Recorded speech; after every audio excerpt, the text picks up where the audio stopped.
Good morning. I'm so happy to introduce you to Kristen Welch today. She is the CEO and founder of Mercy House Global. And I found Kristen on Instagram, which is kind of cool since I'm 71, but she has a great presence there and a wonderful, wonderful nonprofit that I'm happy to introduce you to her and to it. And I just finished reading her book, Made to Move Mountains. It's a pretty book, has gold on it, which I kind of like. And Kristen, just tell us a little bit about your family, and then we'll talk about your nonprofit.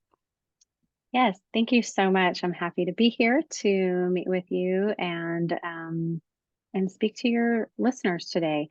Um, I am a wife and mom, been married, it will be 29 years next month, and I have three children. One that is freshly out of college in her first career. She is 23. A son who graduates next month from college, and then a 16-year-old, a Whoa, daughter. So fun ages. I love this season I do of too. motherhood. It's so unique, and I was totally unprepared for it, but um, it's a joy. And started Mercy House Global when they were all young. It is about to celebrate its 14th year Tell me, as a tell me their, nonprofit. tell me their ages when you first started it, because that's kind of a big thing, Yeah. how it impacted your children. Yes, they were 9, 7, and 2 years old, and didn't plan to start a nonprofit. So they went on this very wild journey with my husband and I. And it's been interesting because they would definitely say that it shaped their childhood. Yeah. It changed our home significantly. And there are good things about that. And there were hard things. It's so fun to be at this stage where they have a lot of perspective and a lot of Yeah. gratitude, kind of in the middle of it, when you're Mhm. talking about entitlement or living a countercultural life, right? Like preteens aren't loving that Nope. because it impacts what you say yes and no to. Right. But I love that we all have some perspective in hindsight to be able to say this was the best thing that ever happened to us. Um, I so, feel like God is so expedient. He gives us a passion or a ministry or something to do. Like we went through a 13-year remodel that has shaped our kids' oh wow. lives. Mm-hmm. They are, I think they live less entitled because of Mm-hmm. that. Mm-hmm. And they also wrote great college essays because of that. And we Yeah, laugh about it now. We laugh about it now, but it was very, very challenging. And right. so God is expedient in that he gives us something to do, and then he gives us all these bonuses Mm-hmm. for our children or our neighbors Yes. or people who are watching and say, is Sue going to fall apart again today? Or is she going to trust the God she says she trusts? That kind of thing. Right. So It's great. true. Yeah. It definitely, I think I thought I was saying yes for myself. My Oh, husband and I decided together to say yes to something that was much larger than we were. You don't always know that first step of obedience. I guess you really never know until you say it, what is around the bend or over the mountain. mhm. It took us all by surprise, but I love that God is writing their story uniquely, as he's writing mine and yours, and he uses everything. God Right. doesn't waste anything. And so it's been sort of a beautiful, brutal journey of discovery and learning how to trust God in the unknown. Um, and I think we choose gratitude, so we're grateful for it, Yeah. even the hard times. Mhm. So tell us about how you started Mercy House Global. It's a beautiful company. I have to stop buying things every day. I got some of your cards recently as a gift and then for me to use. Mm, I'm writing a friend who has brain cancer. I write her mm. every Monday. And I Oh, thought, I love oh, that. sometimes they're just little funny postcards, but I bought these Hmm. especially to send to her, which reminds me Mm. today's Monday. So tell us about the whole company and then how it got started. And then we're going to be talking about that the whole time. Yeah. So I started writing a blog years ago when my kids were very young, and blogging has changed so much. But Right. way back in 2008, 9, 10, those early Mm. years, Compassion International was inviting bloggers to go on what they called blogging trips, and they were taking them to third world countries So to that's write how you about went. poverty. So that's when you went on your first trip. I was Yes. curious about that. Yeah. And so I went as a writer to really write about, poverty, give the voiceless a voice, all the things that as Christians who don't really know um, what God is going to do. I had an agenda, a Right. plan, um, and a job to do. And it was on that trip that my normal completely um, was impacted by the world's normal. And I think I was about 36 years old, maybe 35, 36 when I went on that trip. And I thought I knew what normal was, but I only knew what my normal was. And Mm. so that trip very quickly exposed me to how 75% of the world live, and that is on less than, $5 a day. And so um, that wrecked me. And And what I can, explain that? I think I had grown up in church and was a believer and had God figured out. I think if Oh, I, we got I to be think I careful about thought, that, don't yeah, we? I think I thought I had God figured out and Mhm. faith. Yeah.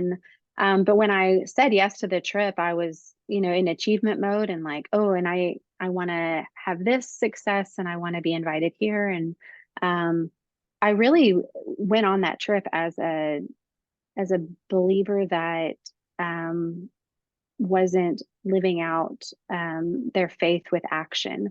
I Mm. was just really collecting and enjoying the benefits of Christianity, but I wasn't, I don't believe I was walking in obedience. And there had been other opportunities in my journey for God to become the center of my life and Mm. instead of added to my life, like salt and pepper and meal, like Christianity flavored my life.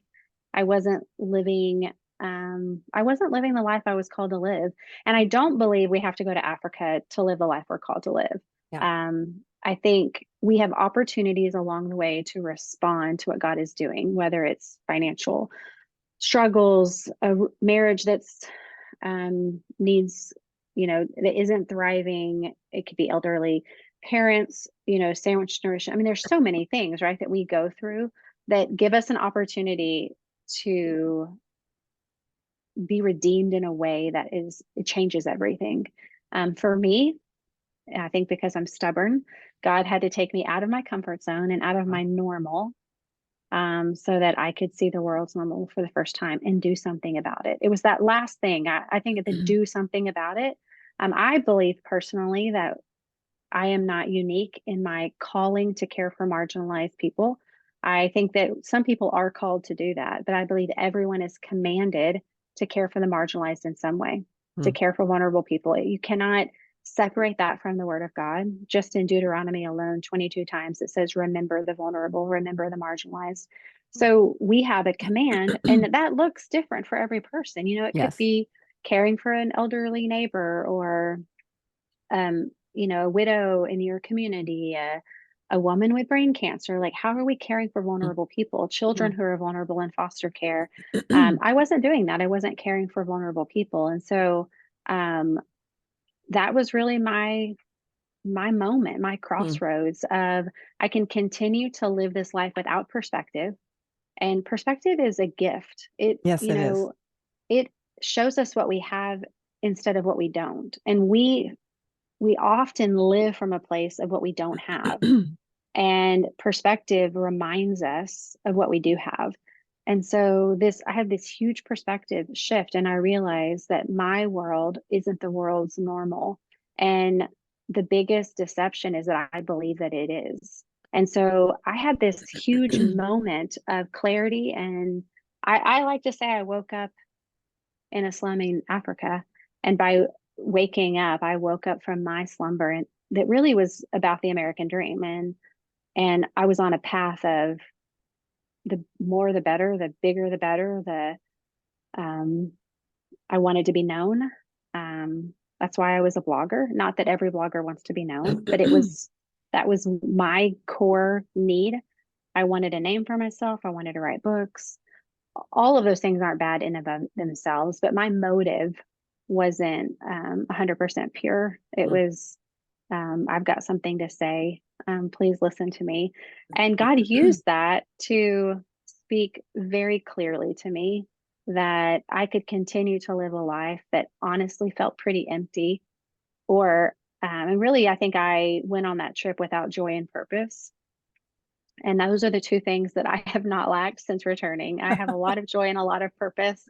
Um, and yeah, so that's how it started, was just a reckoning almost. God wrecked me.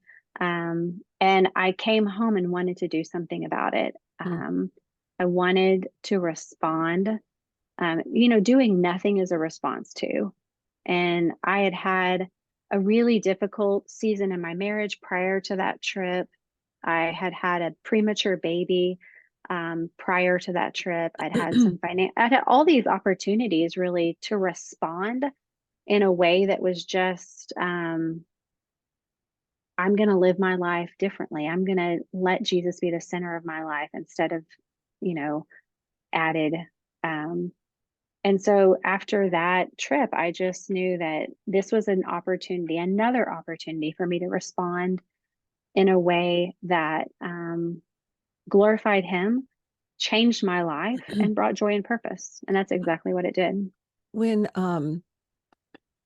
when we are faced with such a huge need, like you said, 75% of the world, how Mm-hmm. do you know, this is for every person listening, how do you know which need to meet and how to meet it? Mm-hmm. Just tell us your That's a process, great because question. everything is unique. Yes, I really truly believe that we change the world by changing one Oh, person's I agree. world. That's it. That's the answer to me, That right? Like my one person. my tagline is changing the world one cup of coffee at a time. Tea works Hmm. too, and I don't sell coffee or tea, but and also when you said that everyone is called to help the marginalized, it's not just one person who's Hmm. called to do that, and because it's a command. And the other day I Right. had 20 college kids for dinner, and so the college director was saying, "Oh, Sue has the gift of hospitality." And I said, okay, it is perhaps a spiritual gift, but it's also a command. So no Hmm. one gets a pass. Right. No one gets a Right. pass. And same And with we are this. really good at that. We're really good at like, oh, bless you. I could never do this. I feel the Oh, same way. I've had people say that, oh, it's Yeah. just because of who Sue is, and I kind of want to slap him, but I don't want to do that because it's not Hmm. very hospitable. But okay, Right. so go ahead. So how did you start this particular way to meet needs? Well, I learned on that trip a few vocabulary words that I couldn't unlearn. And I do think once we know we're accountable and responsible, Mm. and up until that moment, I just didn't know. I didn't know how the world lived. I didn't know the average income. I didn't know that there were mothers who had no choices. And so they would actually put their own children into survival prostitution, which is prostitution for food and not money. I didn't know they were doing that to feed their families. And so I learned all of these things like survival, these new words, survival prostitution, orphan led homes. I just learned about the world, and then it impacted me, right? Like that's the choice. That's that crossroads. How is this going to change my life? What am I going to do? And I had a very clear moment where I first of all, I came home from the trip a disaster. I was just a wreck. I mean, emotional. My husband and children met me at the airport with like flowers and a gift, and I couldn't even open it. I was like, no, Oh, you don't want any I, more things because they don't have yes, anything. Oh, the yes. guilt, the guilt. I had guilt. I swung to the opposite pin. It took me some time just to figure out what is my new normal. Hmm. My husband was like, "Who are you and what did you do with my wife?" Because Yeah. the wife I dropped off at the airport really loved a gift. um, So I think just trying to figure out how to respond. And I remember this moment where I was just really kind of spiraling. Like I wanted to just freeze my normal and figure out how to change it. And obviously that is not something you can do overnight. And I remember my husband was like, "What's the one thing you want to do? Mm. Like what is one thing?" And I said, I want to help a girl in Africa who is a survival prostitute. Like and I think it stuck with me because I was a mom, a young mom writing to moms. I was Mhm. a mom blogger. And I had like, I identified with these young girls who were becoming mothers and they didn't want to be moms. And I was like, maybe I could harness, this audience and I could connect them somehow and be a Sure, sure. conduit. Wow. And so that was really the initial thought is I just want to help one girl in Kenya. Well, I want to say Um, something, a commending thing to your husband to help you because you were probably spiraling hmm and thinking of hmm all these things and what can I do? And it gets so overwhelming that we don't do anything. We Right. can That's become exactly stuck. right. So Yes. he said, "What's one thing you could do?" And it It's was kind of like the one, yeah, manageable, yeah. Oh, well, was it? right? Was it Well, manageable? Help one person? that I mean, help who would that you help send your one money to? person. I Yeah. mean, and who could you trust with what you're Yes. trying to give? Well, and that's what started the whole process. And I have a book that chronicles this entire story because it's a big, big story that I could never probably live again. It's called Rhinestone Jesus. Okay. Um, if you're interested in reading more, but um, I went back to someone I'd met in Kenya who was a part of this Compassion International sponsorship program. She was a senior in college, had graduated from the program, was going to spend her life helping marginalized people in her community. And um, there'd actually been, how God just like all the pieces fell into place that I would never be Yeah. able to orchestrate again. Right. But I'm asking this question. I just want to help one girl. I've honed in on young mothers. Um, CNN shared a documentary they had just done on the slum I was in that Wow. talked about survival prostitution. Mm, And so that happened all within 2 weeks. I sent that article to my one contact in Kenya and mm. just said, "Is this true? Will you help me find someone who's helping these girls?" And Oh, that question turned out to be very pivotal because she was in her early 20s at the time and spent weeks, about 3 weeks, looking for an organization whose primary focus was helping that demographic of young girl. And she came back to me, I'll never forget it. She messaged me on Facebook and said, "I've exhausted the search. I've gone to churches and sponsorship programs and organizations, and I can find no one." She said, as a wow. matter of fact, Mm. sponsorship programs like the one she grew up in, which are doing phenomenal things around the world, there are very few organizations that literally exist to step in once a girl gets pregnant due Wow. to survival prostitution. And that I knew in that moment, I knew God was, He was asking a question that terrified me. And so long story short, which it is a very long story, but we began pressing into that question. What would it look like um, if we did something? And so I used the money from my blog because at that time I was a full-time blogger. I didn't make a ton of money. I got more free things than anything, but Yeah. um, I took the income from the blog and I hired her to start a foundation in the country Wow. of Kenya. She graduated from college and she was like, "Let's do it." I think by that point, 3 weeks of looking, she discovered the need in her own community. Mm. Um, and so we both asked the question at the same time. To this day, almost 14 years later, she still runs. We have 3 maternity homes there. We Wow. will invite in our 82nd pregnant teen mom in the next few weeks. So lots of babies have been born. Lives have been changed, and we have artisan groups that are connected to the maternal health care component because what I didn't realize when I met that first survival prostitute back in 2010, like I just wanted to help girls get out of the situation. Um, but I didn't know that if you don't replace it with something dignified, they go right back to it because you do Mhm. need food or You need resources to income. live. Yeah.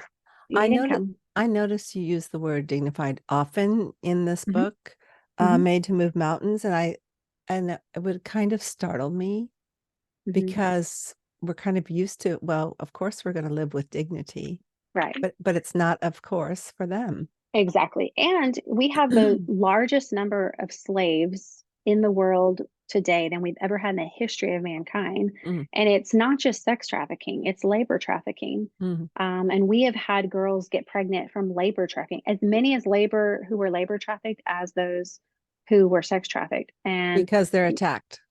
They're well, attacked. because we're consuming things that are not ethically made. And so people are paying a ridiculous wage, or I've met people who were getting no money for their labor. They were owned by their employer Mm. and they were being fed, and that was their only benefit. And so labor trafficking is an enormous problem. And that's why we are very passionate about ethically made products, because we're providing jobs for the women who are connected to our maternity homes. Most of them, or many of them, are family members, but we're also trying to educate people, right? Because if you don't know, you just don't know. And I, once I do know, I don't want to contribute to modern day slavery, right? I don't want to buy a shirt that was made by a woman who was chained to a sewing machine. Mhm. And there's a lot of resources, a lot of documentaries and education that is out there, and so we're trying to shine a light, and expose some of that, but also um, offer practical ways. Like, if everyone's going to give a gift and we can provide you with gift options that are ethically made, we know who made the product, and you're providing a job, and we're really interrupting that cycle of labor trafficking that is rampant in our world today. You've been described as brave, to trust God with impossible things. I imagine you don't always feel brave. No, I'm actually going to Kenya on Saturday this week. Mm. And that is the last word I would use to describe myself. I told my husband yesterday, I said, I really don't want to go to Kenya. And he said, you never do. Um, I think it's hard for me. It's as much joy and purpose as I have, it stretches me. It's uncomfortable. Um, it's not my, I'm not an adventure seeker at all. I Isn't that love, funny? See, isn't that funny? someone would Yeah. see the title of your book and say, I'm not going to read it because I'm not an adventure seeker. Hmm. But I think that's what is so Ironic. not just ironic, but I think it intrigues people and it Hmm. Hmm. invites them to be who God really intended them to be. Yeah. Yeah. Because we're all on an adventure. If you're going to surrender to God, there's going to be That's true. mountains to climb, Yes. because He doesn't want us thinking we're so great. He wants us to Hmm. remember that we can only do great things with His Hmm. power. And the older I get, the realize how much more I need Him. And Yes. I think I would agree that's with that. what God wants me to do. You write, we were compelled to change the way we live so that others could simply live. I love that line. It's a great mantra in itself. And I think that's what you were just talking about. Hmm. So we change the way we live in that we buy things that were not made by someone chained to a sewing machine. Hmm. What other ways can we change the way we live? I think, generosity is a spiritual discipline. It's Mm. when we think of spiritual disciplines, we think of prayer, silence, solitude, fasting. I think generosity is as much for the giver as it is the Totally. receiver. And so I think, I want to be a part of what God's doing. And giving allows us access to that. Um, I think practicing Sabbath, this is something newer to me than it should be. I should, Should I'm a there's that mature should. Christian. But part of the reason we practice Sabbath is to stop and rest. And now Sundays are a day that it's just the normal, regular day of the week. And so people who don't have the privilege of stopping and resting because maybe they're making minimum wage, we run through a drive-through and we're just contributing to their lack of Oh. ability to rest. And so I think living simply is a part of that. It's getting back to slowing down, and so like on Sundays I try not I take a digital fast. I don't purchase anything on a Sunday. So these are just little things that I can do. It's Even not Amazon, revolution. even Even Amazon. Amazon, even Amazon. I literally only put my phone on for emergency calls from my family. but it feels like a time for me to stop and process what God has done in the past week and to get some clarity and create some space, right, for him to fill because we're so busy. And Mhm. so when I think about living simply, it's not just like in how I give and how I shop, although yes, it's also how I am consuming, whether it's social media, which is so addicting, like, to be on it all the time, or media in general, or so it's more of a slowing down and simplifying um, that I think is holistic. It's like our whole lives. Um, because really, the enemy, I personally believe he wants to keep us busy more than he wants to keep us anything else, right? Hurried and rushing from one thing, even doing good things. Like I've spent the last 13, 14 years doing good things for the kingdom. But I could do that to my own detriment Oh, totally.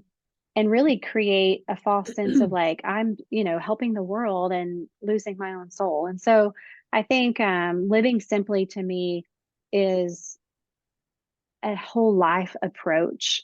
Um, where I don't want to just not buy into the American dream. I also want to not buy into the American hustle and the mentality of we have to go and do all the time and not just be and sit still and be still with God.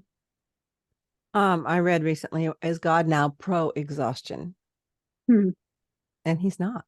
No, There are no, times we are he's not. exhausted. As a mother of small children, you are Hmm. exhausted. Though Right. there are seasons for that, Hmm. but Hmm. it's not like we get a busy badge, you know. I'm Right. I have a high tolerance for busy. I like to be busy, Hmm. but I also like to hold still. And Hmm. we need the Hmm. balance. I love what you say, it gives you perspective. And also you said, why did you wrote this book because other people said, well, I can never do what you do. So Hmm. what is it about the story in this particular book that would help someone say, stop saying that? Because I've had people say that to me, and I think, well, Yeah. wait. God, Right. I'm Right. not a pedestal. Yeah. I sin daily, and Hmm. Hmm. I think it's a way, I think we say that, which I've said it to people too. It's I think we mean it as a compliment, right? Like oh, you're sure, you're being obedient or you're better than me in some way. But I think the enemy uses it as an excuse, like for us not to do anything. I And agree. so I love my favorite Bible story. I really love Queen Esther because I feel like I have learned so much from her life of being positioned. Her position was really an imposition, right? But it was for a certain time and people and place, and it was gate. I think of us as inside the gate because we have access to the world's wealth, and we can keep it all to ourselves or we can share it. And I think Esther parallels that because she had the opportunity to save lives. But my favorite Bible story, that Esther is just bonus, is just the little boy who showed up with his lunch, right? Yeah. His small offering. Hmm. I think instead of saying I could never do that, I think we have to look at what's in our hands. We all have something in our hands, and I like to call it our sweet spot, which is like our skill, whatever we're good at. And it doesn't have to be anything spiritual, right? Like I am a Right. very fast typer, or I bake the world's best chocolate chip cookie, or I'm a good problem solver. Like, what are you good at? What are you passionate about? And I think when you take those two things and couple them with God's timing, I like to call it a sweet spot, like that perfect collision of, so like I was good at writing. I'm an English major. I love writing. I love telling stories. I knew that about myself. I had an eighth grade teacher who told me, you are a good writer. Um, Went through high school as the editor of the paper and then college, that was what I was good at. My passion was motherhood. It took me 6 years to get pregnant with my first Wow. child. I wanted to be a mom more than I wanted anything else. And I love motherhood. And so I wrote to moms because that was my sweet spot. I think God's timing to use that for his glory is where Mercy House was born. And that's my unique story, but I think we all have something that we're good at just innately, right? Like we're Hmm. good at something, Hmm. and something we're passionate about. And if we're passionate about orphan care and we're good at making desserts, how could we, maybe there's something there, right? That we're going to have a lot of joy in doing, because those are our two things, right? Our passion and our skill, and they collide with God's timing. And so I think just being able to identify that. And that's, I mean, I think of the little boy with his lunch and fish is, it was just, he offered what he had. There was a Mhm. need, and he was like, this is what I have. And I feel like that is how I started Mercy House, why I started it.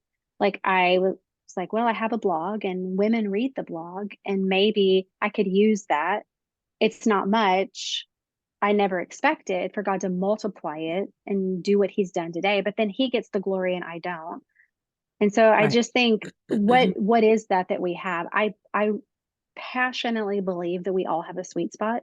And when we can give that to God, and live that Romans 12:1 life, I'm laying down, right, as a sacrifice, holy and acceptable, that's my reasonable act of service. God can do incredible things with it. Mhm. And so Mhm. when someone says, I could never do what you're doing, I don't believe it, right? Because I just showed up with my lunch and God's doing the rest. Mhm. And so what's in our hands? What can we offer? I think that is a great place to start. Yeah. And every woman wants, every man and woman, but I mainly speak to women, we want to know that our life matters. That's why I have this Hmm. podcast. And to think about your sweet spot, listeners, I hope you're thinking about right now. Ask God to reveal to you, because often women feel shame for past actions, Hmm. and shame is from the pit, and we're not pit people. Hmm. But it's also comparison hurts us a Hmm. lot, because we think, well, we're not like her. But just maybe we need a Sabbath day to think about Hmm. what God's gifts are for us in our lives, and are we taking advantage of them? Because we do know when we have joy and when we're doing something that we're good at. We do know that innately. Yes. And that's And then, okay, right? of That's a course, it's gift. more than okay. It's how Yeah. we're not supposed to live in Hmm. drudgery in our Right. spirits, What keeps you from discouragement and simply quitting, since there are always more mountains to face? That's a great question. Oh, I think abiding. Um, I think I would have dried up and shriveled on the vine.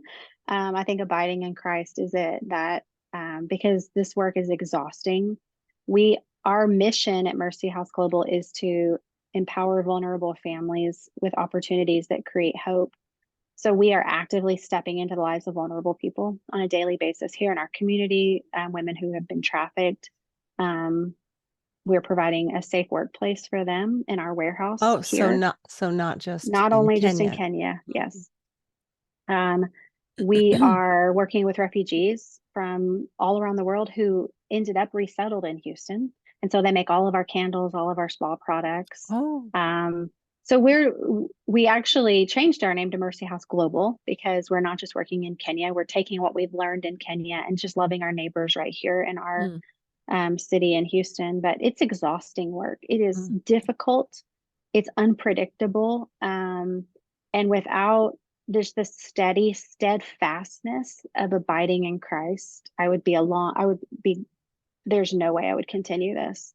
And it's 100% necessary to abide in Christ. Um, because if we don't, we become strivers mhm. and we end up building our own kingdoms. And there have been seasons striving for me. I'm very good at it. I'm not so great at surrender. Um, and once you really learn how to surrender what's in your hands to God, it is the most freeing thing I've ever done.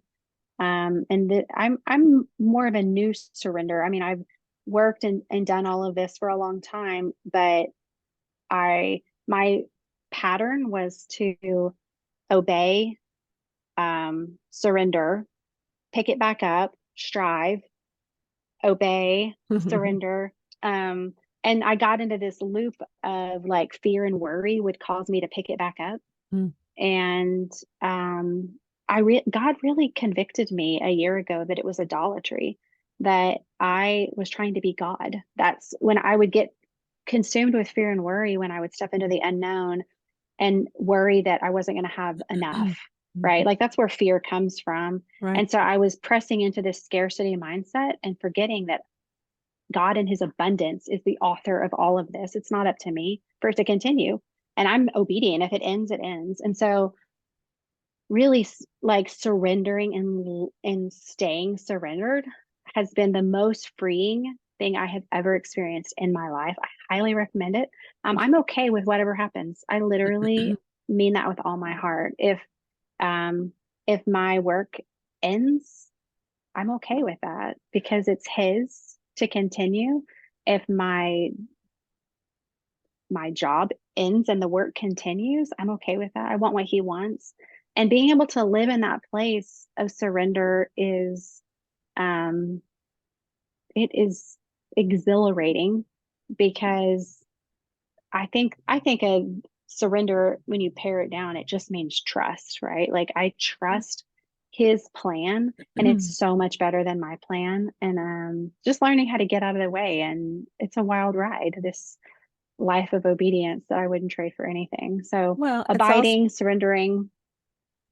I was going to say, trusting God is, I think, the biggest unsourced Mm-hmm. method of evangelism.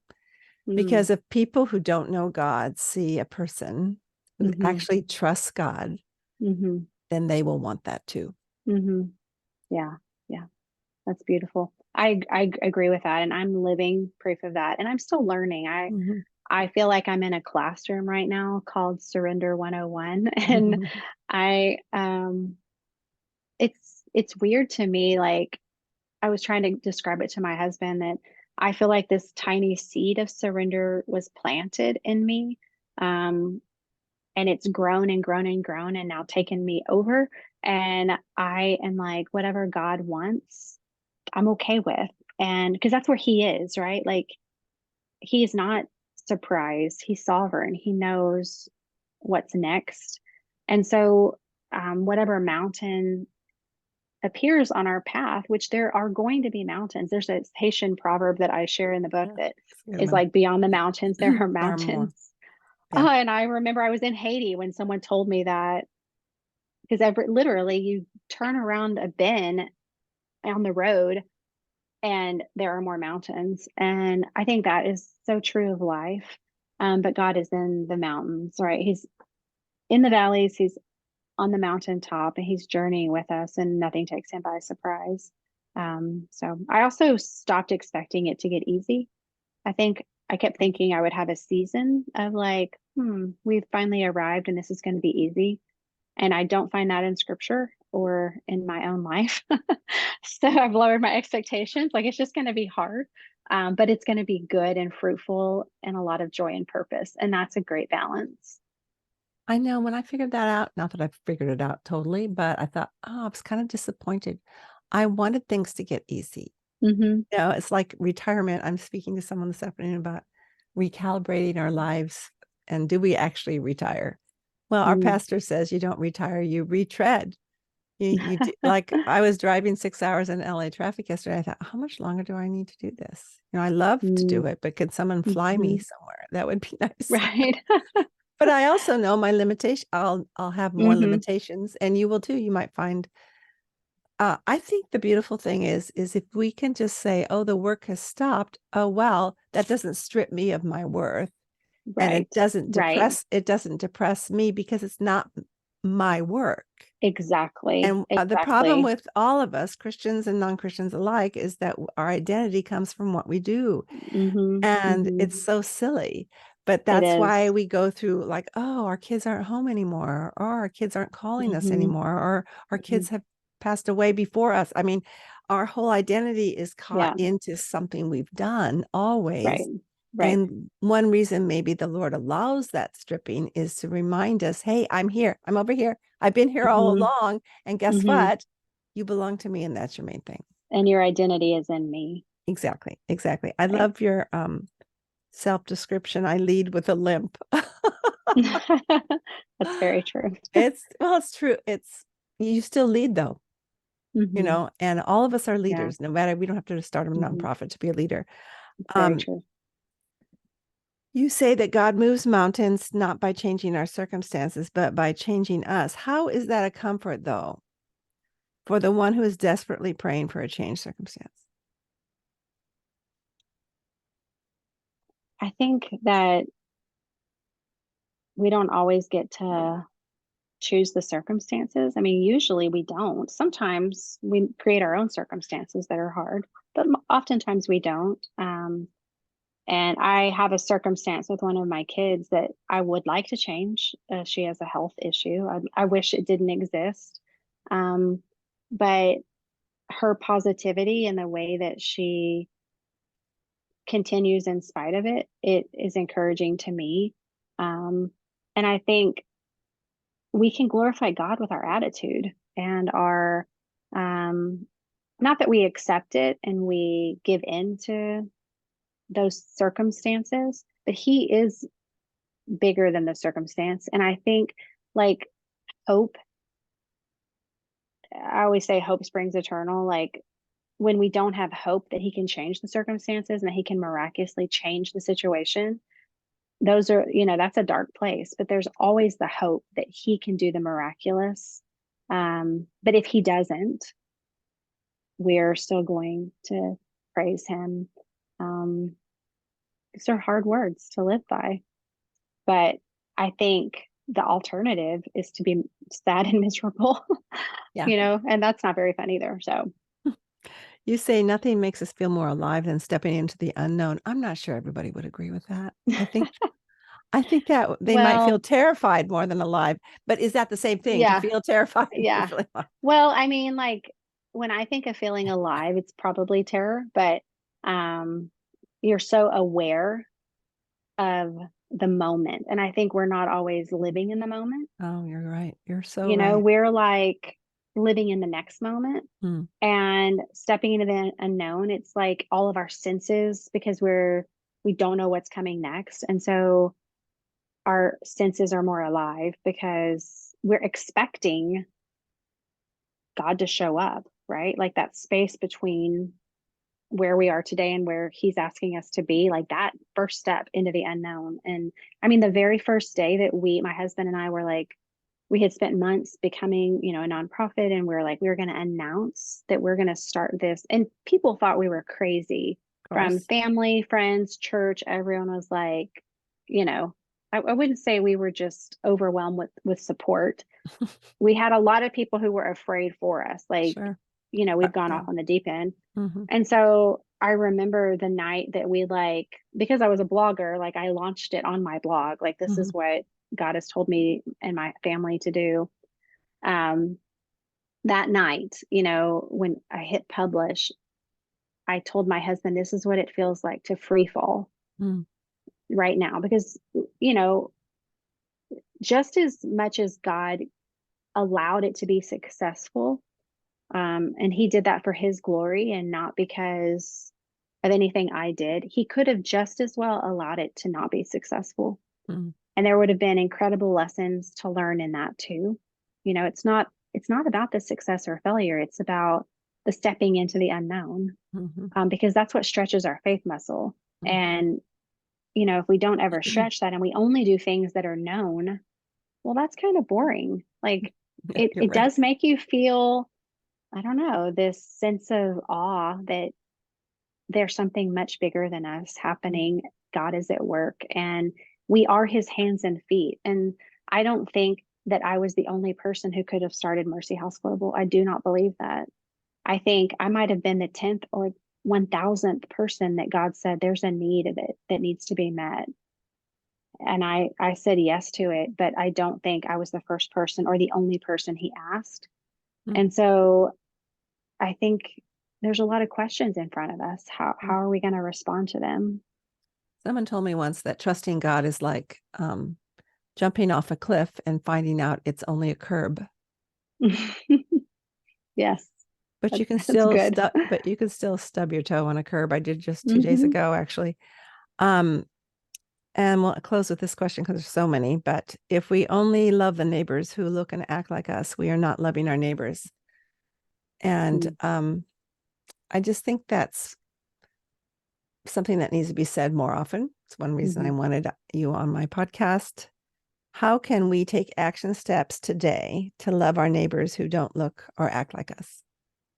Well, I think we actually do ourselves an incredible injustice if we live in a bubble and surround ourselves. It's really an echo chamber, and it's very unhealthy to only surround ourselves with people who look, act, think, feel the way that we do.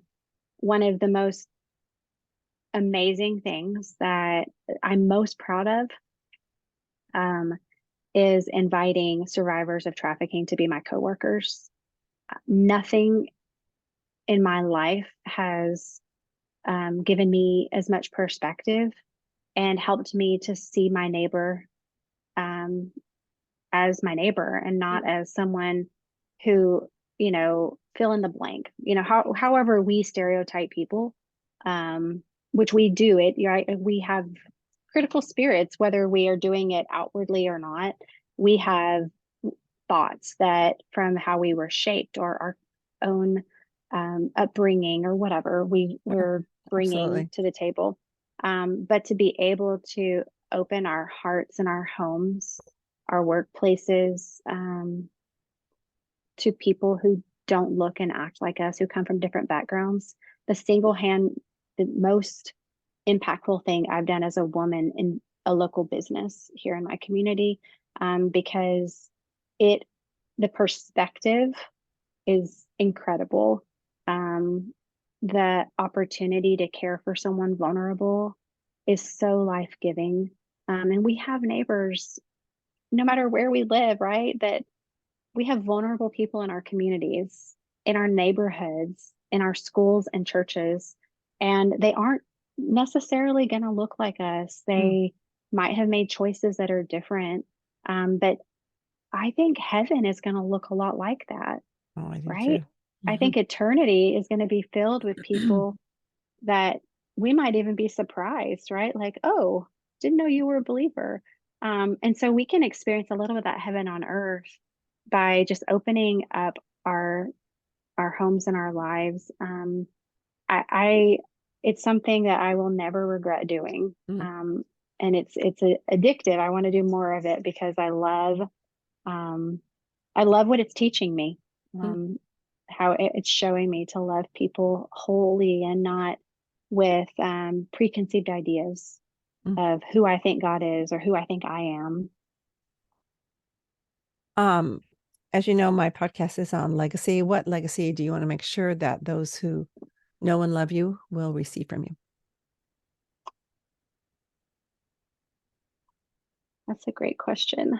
Um, I think we think bigger is better in our world and we want to supersize everything. And um, my legacy, like what looks like success, doesn't have a whole lot to do with me. I think, however many girls in Kenya or babies or artisans, I think God gets the glory for that. That's not necessarily my legacy. I think my legacy is how I make people feel every day. Um, right? Like that's not because I get some earthly reward for the work I do at Mercy House. I get invited to seats at the table that are an honor and um but it's how I made my kids feel, right? Like Yeah. it's how I treat my husband. Mm. So I think that legacy is an opportunity um to be the same person. I read actually I was listening to a podcast the other day and they said that the number one reason kids don't um, follow Jesus after they leave home.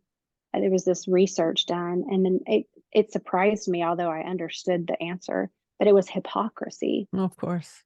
You Yeah. know, like it's not that we didn't give kids access to the right things; it's that we weren't who we said we were. Hmm. And I want my legacy to be that the people who know me most, who I've let in on the dark days when I'm not surrender, I'm striving, and I'm not abundantly living, I'm leading from a pit.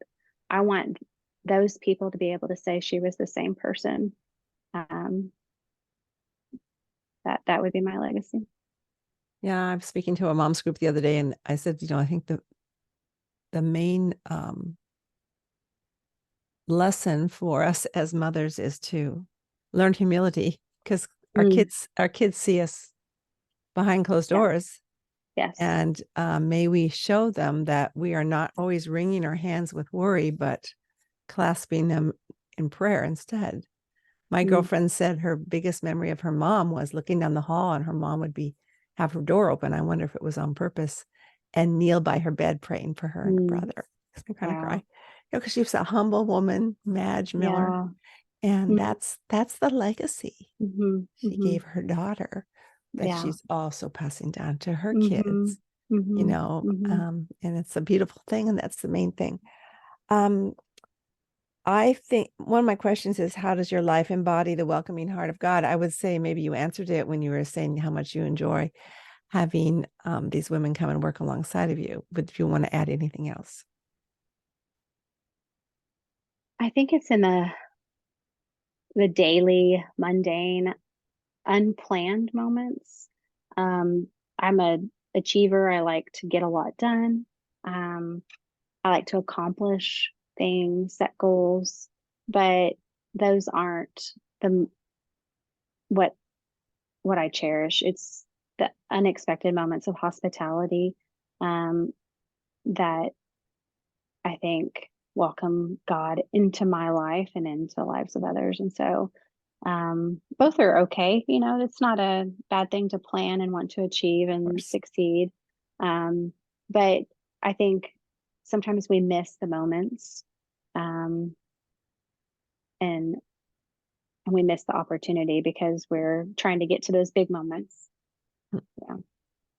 How does this subscription club thing work? Yeah. So we really want to break the cycle of generational poverty, because we realize that by taking away an undignified job like human trafficking, we have to replace it with something dignified. And so we have an artisan training center in Kenya where women and families are learning skills and they are creating products. We've expanded that in the last 8 or 9 years to refugees in Houston and even some overcomers of trafficking locally. And so you can join a club. We have 5 club options: earring of the month, bracelet of the month, candle of the month. We have what we call an original box, which is 3 to 4 items, and it could be jewelry and home decor. It's a fun grab bag of ethically made items. And then we have a quarterly box that is heirloom items. It's a little more expensive and a little more, it might have leather bags or wooden items for your kitchen that you're going to save forever and pass down. So we have those 5 club options, something for every budget. You can join at mercyhouseglobal.org, shop mercyhouseglobal.org, and you get billed once a month and you receive something once a month, and it's fun, and they make great gifts. You can give gift subscriptions. That's what I was going to ask. Can you give, because I'm going to put this on my list for my kids to buy for me. Yes. So you can sign up and choose the gift subscription option, and then it arrives to the person that you are giving it to. And there's a booklet that comes with the original box and the quarterly box that tell the stories of the products. Every item has like an artisan story card, so you know who made it and how the purchase is impacting them. I know, because I got these beautiful earrings. I love them. Thank you, Kristen. This has been such a blessing and inspiring and encouraging. And I bet your next book is going to be on something about Sabbath. I just have that feeling. Well, we'll see. I think I did learn that you're not. I've actually never taken a sabbatical. This is the first time, and so I'm long overdue. But I heard that you're not supposed to write a book during your sabbatical. So I'm going to rest and write, and we'll just see if it becomes a book. But yeah, well, that's right. You take notes. You just take notes. Yes, and what that's right. Holy Spirit's telling you. Thank you so much, and we're excited to support you. And thank you the so vision much, that God, Sue. I appreciate it. You're so welcome. I wanted to add that Kristen has so graciously offered to give away her book, the one that I showed you at the very beginning, Made to Move Mountains: How God Uses Our Dreams and Disasters to Accomplish the Impossible. So thank you, Kristen, and we love this. Bye-bye, everyone.